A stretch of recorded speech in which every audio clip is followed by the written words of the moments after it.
Welcome back to another episode of the Beyond the Blueprint podcast. I'm your host, Stephen Marcelino, Vice President of Sales with Lapolis Electric. Lapolis Electric is a 40-year business, family-owned. We're made up of 5 divisions: residential, emergency service, energy efficiency, commercial construction, and technical/engineered services. Today, I'm sitting with Giacomo Alaio and Antonio Alaio of Patrizias Restaurant Group. Guys, thank you very much for joining me today. What's up, Stephen? How are you? Doing well. Thank you very much again for taking the time. I know you guys are both very busy in the restaurant industry, and it's hard to take a minute to breathe. So thank you very much for sitting down and giving the listeners an opportunity to learn more about Patrizias and who you guys are. So to kick it off, the main question I want to ask is, how did Patrizias start? What was the moment you decided, let's open up restaurants and embark on this journey? Well, we started in 1991. Me and my brother, we were looking at the Italian paper, and we wanted to open up a business. We both were in the restaurant business. We both worked for somebody, and we got the Italian paper, and we found a place for sale in the Bronx. So we went up there. The guy who wanted to sell the place, he told us, "Why don't you start today?" So we can't start today. We have jobs, and we made a deal with him, and we opened up in the Bronx in 91. And, we were young. I was 22. My brother was 21. Wow. We didn't know, we knew enough, but we learned a lot. Yeah. We learned a lot in the restaurant business as the time went on. How many times, so starting a business at 22, 21 years old, I mean, you're just breaking into, adulthood at that point. How many times did you guys have to fail before you were able to get to the point you're at today? Failing is learning, We learn every day. Yep. Even today, I tell my son, you have to, sometimes you do things and you decide, you know what, it wasn't the right thing to do, so you change it around, Yeah. Like recipes, food, you play to your area, what they like. You might put specials on. Some go great, some don't go as great. Take them off, put them on. And it took us time to learn that. Very nice. And for you immigrated from Italy. So how did your journey from Italy to America really impact the, I guess, authenticity of your restaurants? Well, I grew up in an Italian neighborhood in Brooklyn, and everybody spoke Italian. We came here from Italy. I was 7, my brother was 6. And, it was very easy to integrate into the area because everybody spoke Italian. And so cooking was part of our life. On Sunday, my grandmother cooked. Every Sunday, it was religion. That's the way it was. Food was part of our life. We tried to make different things. My father was in the restaurant business. I'm in the restaurant business. My son is in the restaurant business. My grandfather was in the restaurant business. Wow. So at a young age, we were introduced to the restaurant business. We didn't know nothing else. So when you started in 91, was it your goal to build a family-owned business, or at the time were you just focused on making that one location successful? I was just focused on one location. It took us 10 years to open up our second place. Wow. And we really didn't have no intentions of opening up any other places because we were happy. We opened up this place. We struggled at the beginning. We started doing well. And we were happy. We were enjoying our family. I have 3 kids. My brother has 3 kids. We were just, we had no idea that it could have came to this point. So it just naturally evolved over time. And then at what point, Tony, did you get involved, with the businesses and helping out your father? Well, he'd been bringing me to work since I was a kid. When I was younger, I didn't think I had any intentions of being in the restaurant business. No? Yeah, I didn't think, I was a little shy. I didn't think I was, ready for, but then he started working like as a side waiter, and I got more and more comfortable. He had a great teacher. He taught me a lot of stuff, and my uncle and a lot of the waiters that worked early, they taught me a lot of stuff. So what was your first restaurant that you got involved with them? Was it in the Bronx, or was it? I worked in the Bronx as a waiter, but then when we opened up in Brooklyn about 15 years ago, that's when I had to start really stepping it up and everything. And We started it when we opened that restaurant. It was not busy at all. No. If we did 3-4 tables a night. So, So even from being successful in the Bronx, we wind up in Williamsburg and Brooklyn, and it's like starting from scratch. we started from scratch. So yeah. So what was like your biggest tactic, I guess, so to speak, to attract more people and really build up that brand name when you guys moved into Brooklyn? It was easy. It was one customer at a time. We just worked one customer at a time, treat them good, and it just started multiplying. And after That's in awesome. 6 months, it got a little better. A year it got better. That's great.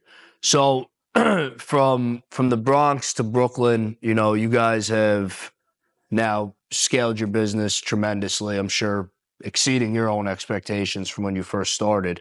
What is like one core business principle you carry, you know, through all of your endeavors, from one location to the next to scale to the size you The are main today? thing, hard work. You have to work hard. You know, this is not an easy business. Long hours. We have no holidays. We have very little vacation. You know, when everybody's enjoying themselves, we're working. Yeah. You know? If you can't make that acceptance in your life, then this business is not for you. No, I mean, the restaurant business is what you're working at an average minimum 15 hours a day, right? Easy. Easy. So it's definitely, you know, I think through across all industries, if you're not willing to work hard, you're never going to be successful, especially in New York. You know, New York is probably one of the hardest markets to be successful in. So when you're, you know, aside from working hard, what is you know, for both of you, what does a positive, you know, customer experience look like for somebody that's coming into the restaurants, you know, to kind of set that expectation for somebody that's listening that may have never eaten here before? You know, what is you know, the food? What's the scene look like? You know, what can people expect when they come to Patrizias? The main goal is making the customer happy. Whatever you have to do, you never say no. Do whatever you can, just to get that smile on their face and have them coming back. That's our main goal, and you know. But it takes a lot of work behind that. Really. Yeah. Make sure the food is good. Make sure the service is good.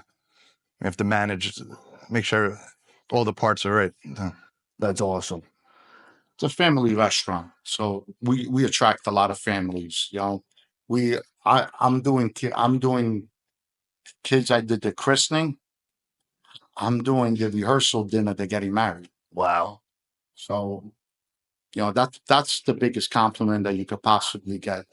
You know, when a customer keeps coming back, Yeah. that means you're doing something right. That's beautiful.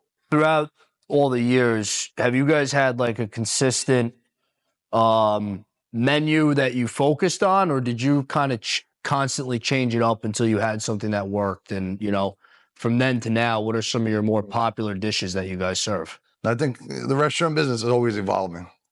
But in the last 30, 35 years, it probably evolved a lot. So you always have to be up with the new trends. You know, customers change, people change. So you have to be able to adapt to the new environment and whatever area you're into.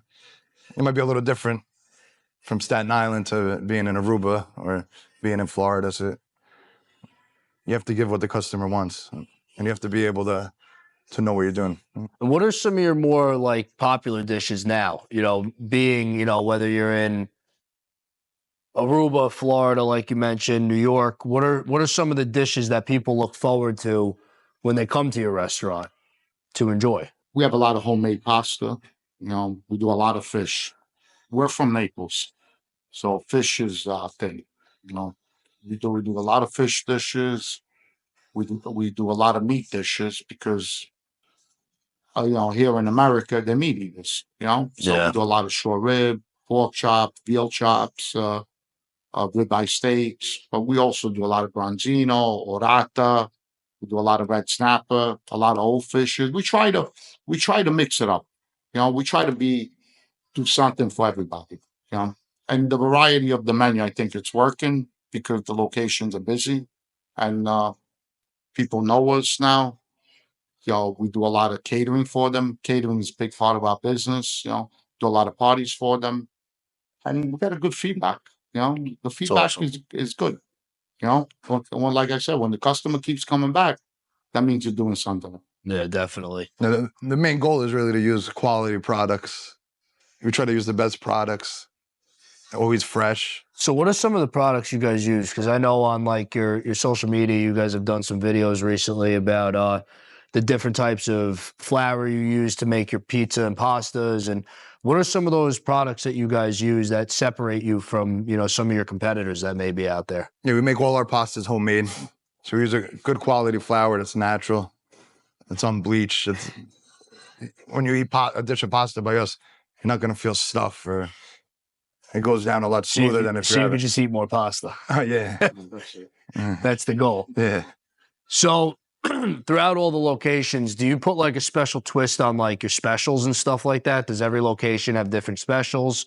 Aside from the traditional menu, I know in Manhattan they may have different specials than Taverna or here in Amboy. How do you guys put your specials together for the week?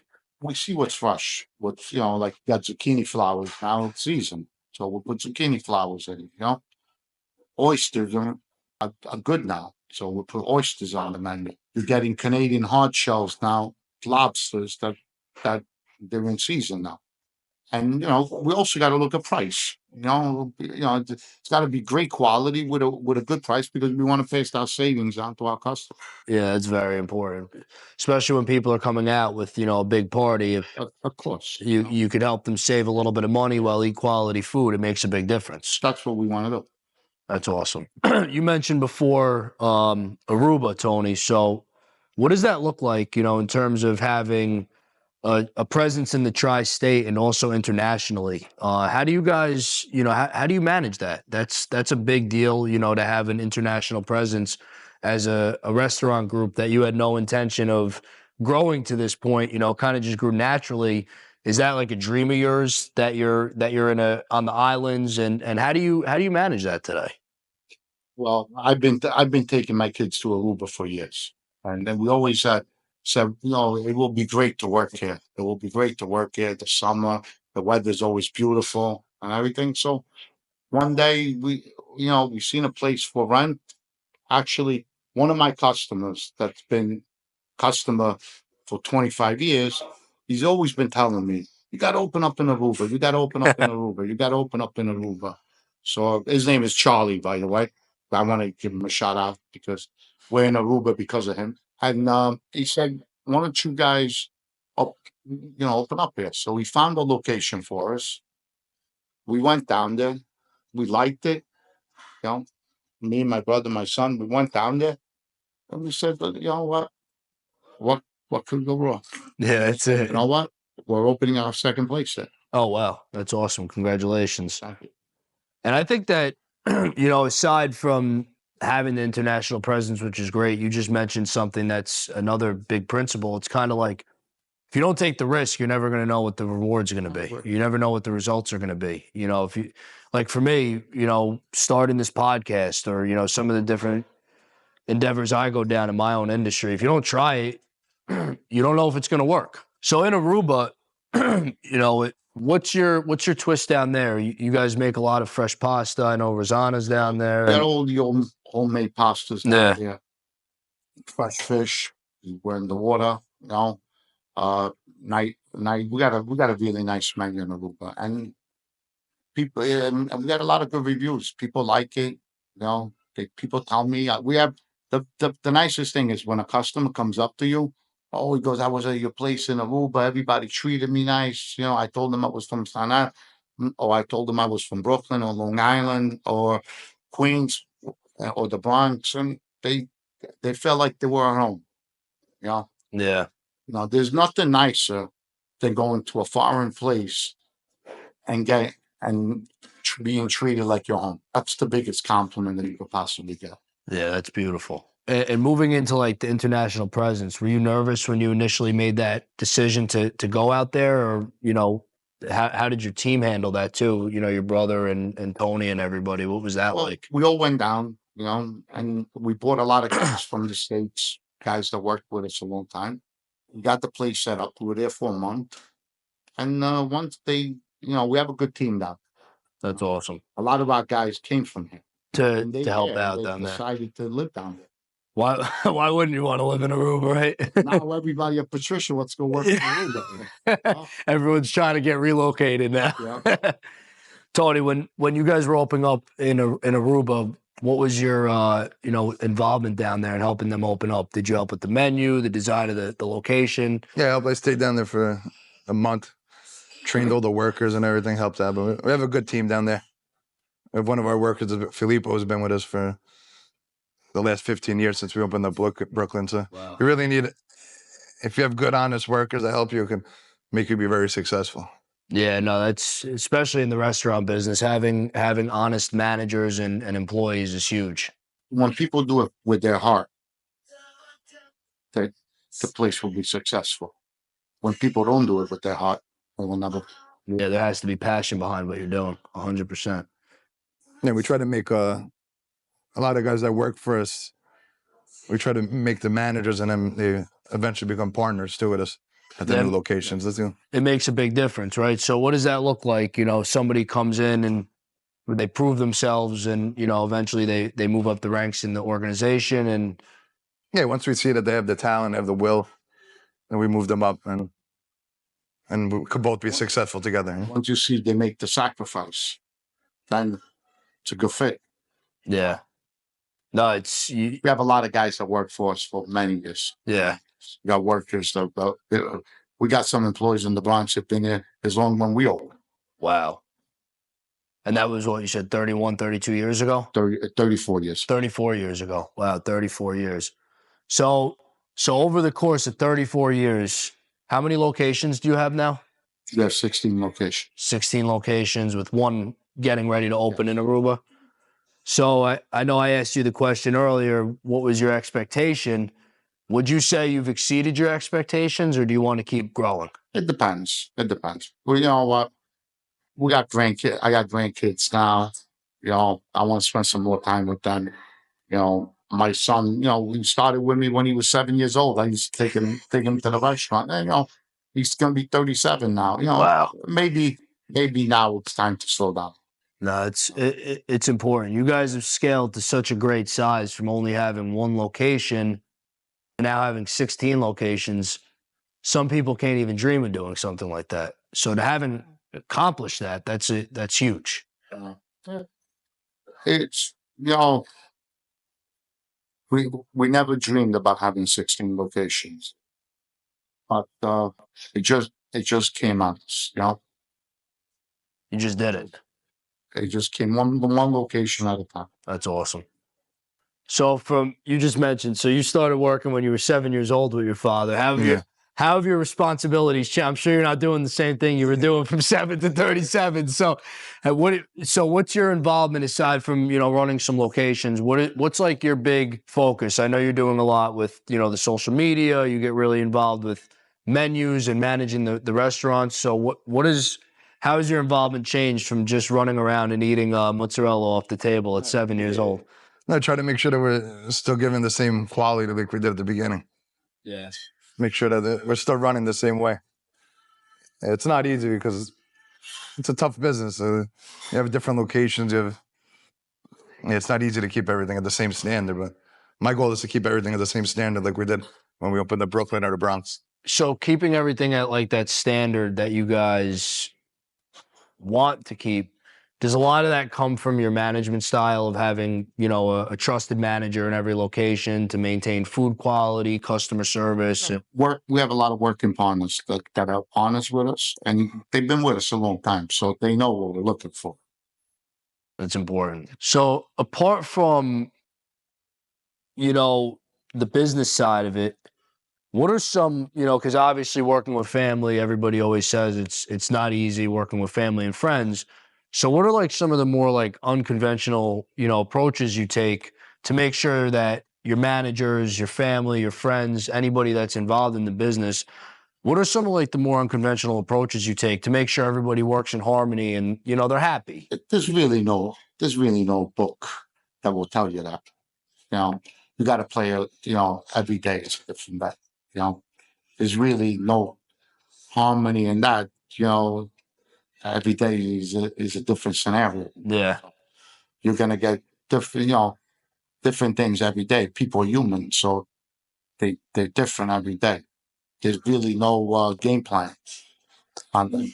Just play it along and just hope for the best. On our end, because Lapolis Electric is a family-owned business. I think the best way to say it is we succeed as a family and we fight as a family. I agree. And that's really all it comes down to. Not every day isn't perfect. And anybody that says every day is perfect in business, they're not working hard enough.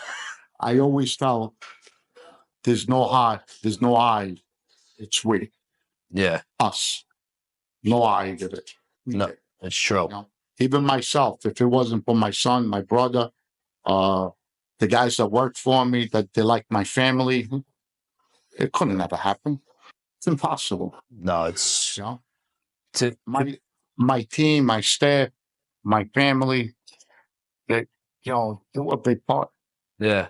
Especially, I mean, I'm sure over the years growing the business, from when Tony was a kid, your other kids and your wife, everybody had to sacrifice something for you to get to this point. We sacrificed a lot. A lot of family time, a lot of holidays I wasn't home. Most of the holidays I wasn't home. I don't remember the last Christmas Eve I was home. I must have been a kid. Wow. But I did it. But I do it because I love it, and I do it because I take pleasure. Well, I'm sure a big part of it too is, especially you, Tony, as well. You guys somebody sits down and you could see the enjoyment on their face when you provide them with that experience of your restaurant. I'm sure there's no greater pleasure than providing somebody with good food, nice music, a good environment. It's all important. So, with the future in mind, what are some things for people listening that they could maybe look forward to with Patrizias? Are you guys making any changes, any menu changes? What are some things people could look forward to? We make menu changes all the time. People know that we change our style all the time. We keep on bringing new products, new things into the business, and we just opened up a couple of new restaurants, and we're trying different stuff there too. So, what are some of the locations that people should check out if they've never been to Patrizia's before? The Bronx and Brooklyn are original, so you definitely want to check those out, and all the Patricia, Staten Island, Long Island, Brooklyn, Queens, Manhattan. We got a present in every borough, plus on the outer boroughs, New Jersey. And you guys are on Long Island as well, right? Yes. We have 4 locations on them. Wow. And all the locations, if somebody needs to book a party, catering, whatever it is, you could help them out across the whole tri-state realistically. We got everything covered. That's it. From New York to Aruba and everything in between. And Florida. Yeah. Unbelievable. Tony, you have for Taverna, I know you're really involved on social media. Yeah. I kind of want to ask, how has social media kind of changed over the years in this industry and made an impact, for you and what you do? The last few years, I mean, everybody pretty much eats with what they see on their phone. Yeah. They scroll so it's the new advertisement is social media. We have to always try to keep the customer involved. And then when you're online, you have to stay on top of it every day. Always add new videos, add new dishes. There's a new customer you could gain from the phone. You have the whole. I think there's 9 billion users on social media daily. Yeah. You don't just have whatever's in your area. Now you have the whole world at your hands. So.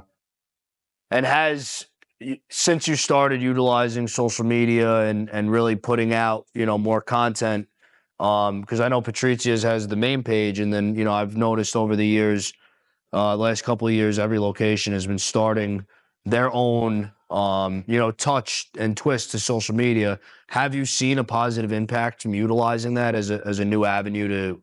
Yeah, we have a lot of customers that come in and they show us a dish they've seen online. They're like, oh, I want to try that.